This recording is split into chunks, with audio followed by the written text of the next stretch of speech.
I guess it's important, very important, for me to underscore at every stage of swearing in colleagues like these that they have a duty to the nation.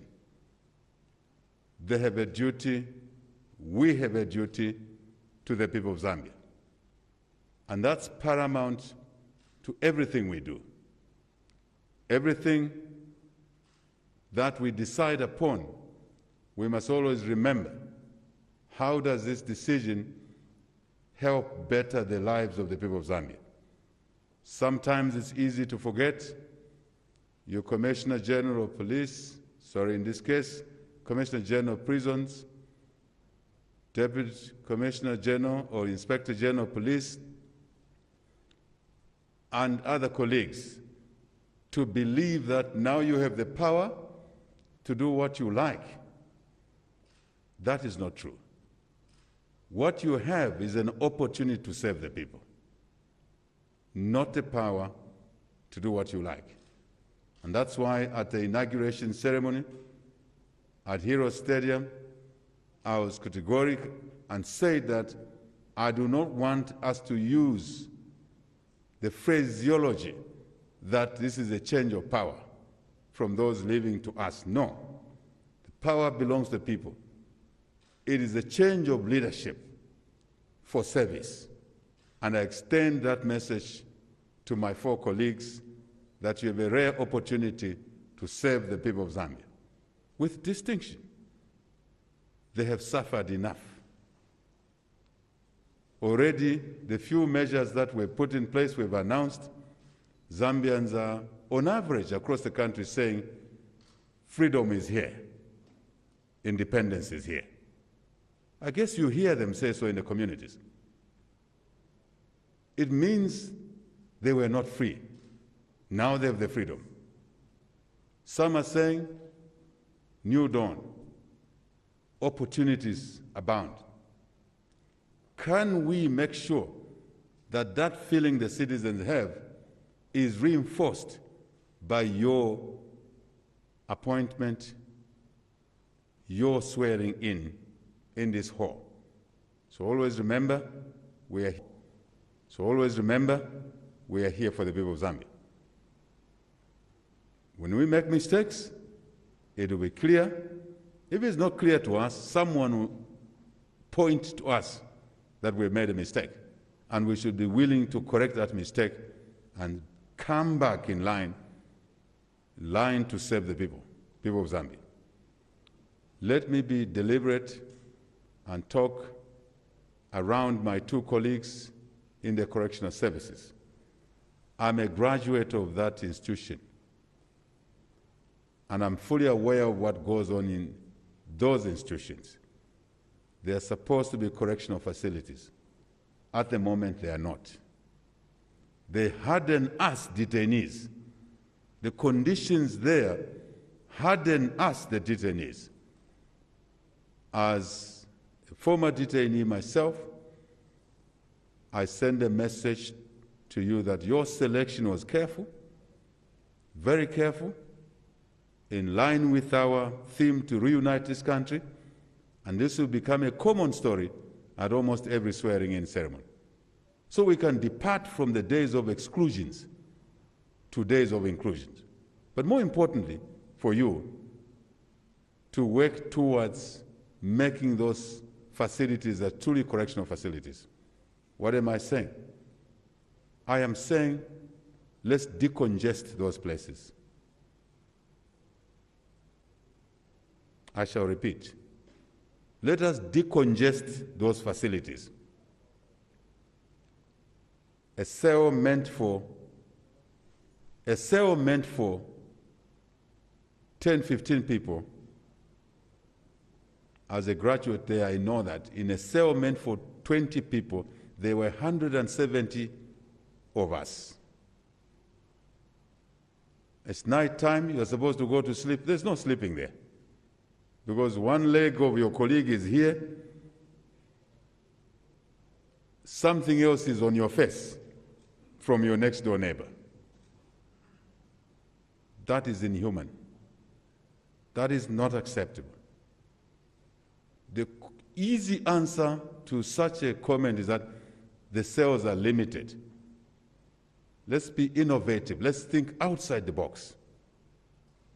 When we were swearing in the police command, I said, do not arrest people before investigation. Because some of the people in those cramped areas are not criminals at all, but they are congesting the areas. Starting with the police, I said it already. I don't want to repeat. Only those that have crimes must be arrested after investigation. Arrest, give bond. Deputy Inspector General of Police. I said this to your colleagues, please. Give bond. If the matter is bonded, instantly. Take people to court in 48 hours, as the law says. When they're in court, we shall address the judiciary. Time will come for us to address the judiciary. Bail must be given. Just a memory rejig. But once you receive the colleagues in there are things you can do to decongest those correctional facilities. We, as a UPND, working with yourselves, will talk, will sit around the table and agree how we can do that. But that recommendation should come from yourselves, because you know those facilities. Recommend what you think is wrong to decongest what we need to do to feed the people. Those are human beings. They must eat. Some of them have no relatives. Arrested in Chama, brought to Lusaka. No relative. They must eat. You have farms, you grow food. Let's look at these issues. They must have blankets. Vice President, Secretary of the Cabinet, blankets must be available for our inmates. Mattresses must be available. That's not punishment, that's hardening people in there. Sleeping on the floor for 5 years. When such a person comes out, you think you can scare them? They'll run you down. So we are hardening people in there. Money is there. Yes, the treasury is empty, but we can save money from corruption, from expensive roads, from buying non-functional ambulances, fire tenders, so to say, and divert that money to these colleagues. Ventilation does not need a lot of money. Let's ventilate those facilities. Cutting a window, I'm sure the Vice President and I can donate cutting discs and, whatever. I'm sure you understand what I'm saying. Let's care for the people of Zambia. I never knew that I would end up in maximum prison. And Deputy Commissioner General Waria, he's a young man, we met in those circumstances. He was my boss. Under difficult conditions and quite oppressive regime, he tried very hard to act professionally. He knows what I'm talking about. I know what I'm talking about. Chakawa knows what I'm talking about. And I looked at and said, this young man, how is he managing to stay reasonable in an environment like this? He was my boss. I was a bit naughty sometimes because I did not accept certain instructions, which I thought were against my human rights. But we got along in a very strange way. He was my boss. Today, he's being sworn in by one of his detainees. Life goes round. And if we, all the time we are saving people to the best of our ability, we'll be fine. And it will be noticeable. There is, I never told him, he got a message this morning that he'll be Deputy Commissioner General. I don't know how he felt, but it's how he acted when he was fully in charge. Professional, to the best of his ability. I think that's the message I'm delivering. for the colleague, Deputy Inspector General of Police, you know what you've gone through. The nation knows what you've gone through. You're not coming back to punish those who treated you like that. No. You're coming back to show them that you are a better person, that you occupy a higher moral ground than those that persecuted you. I think the story is told. People of Zambia, let's support each other, let's work together. Journalists have a role to play. They must be protected when they come to State House by you, Deputy Inspector General of Police. Today they're journalists, tomorrow they'll be presidents, one of them. One of them, may. Life goes round, but if we act professionally, enforce law and order within the confines of the law, you'll be okay. I said to your colleagues last time, we cannot use tear gases on our people willy-nilly.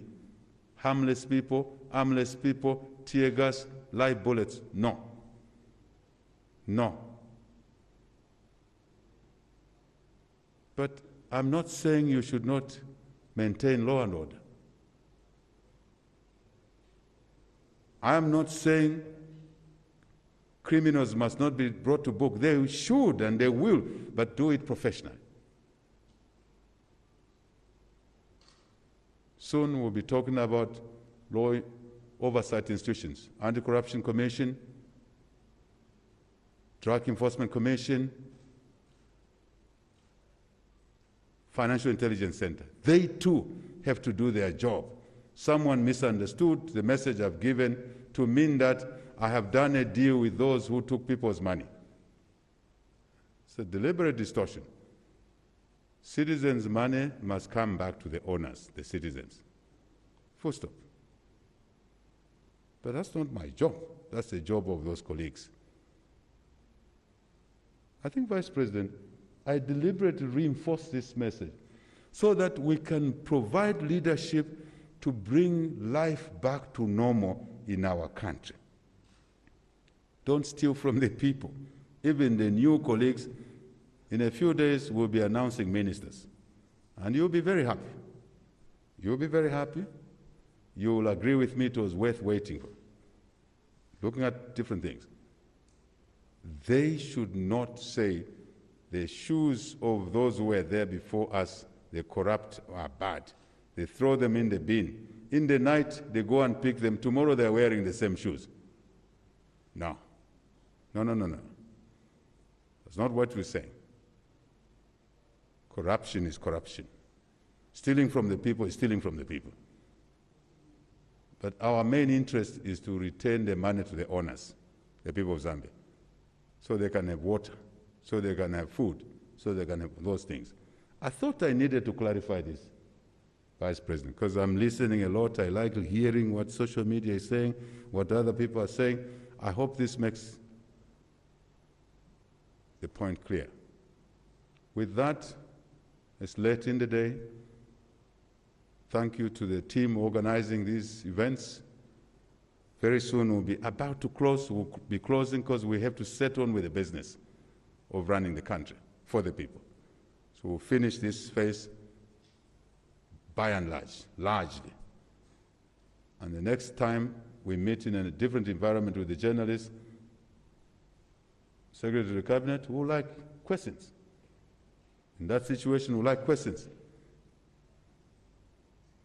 Anton Bwalia, arrange for me an open radio program where citizens will be calling openly, without restriction, without threats, to demonstrate the new dawn that citizens can ask any question they want. We'll work hard to answer it.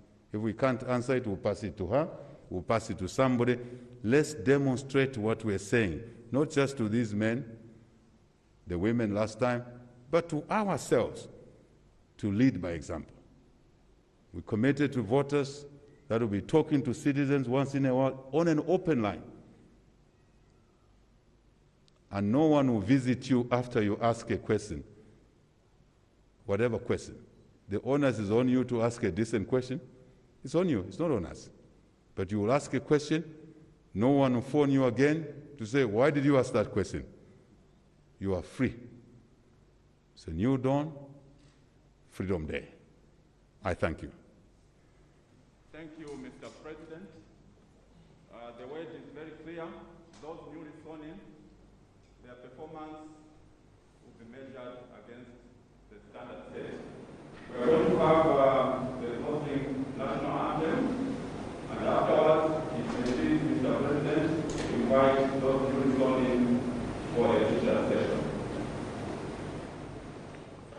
Stand and sing of Zambia, proud and free, the land of wake and joy in unity, victors in the struggle for their right. We've won freedom's fight, oh, one strong and free. Africa is our own mother, oh, one strong and free.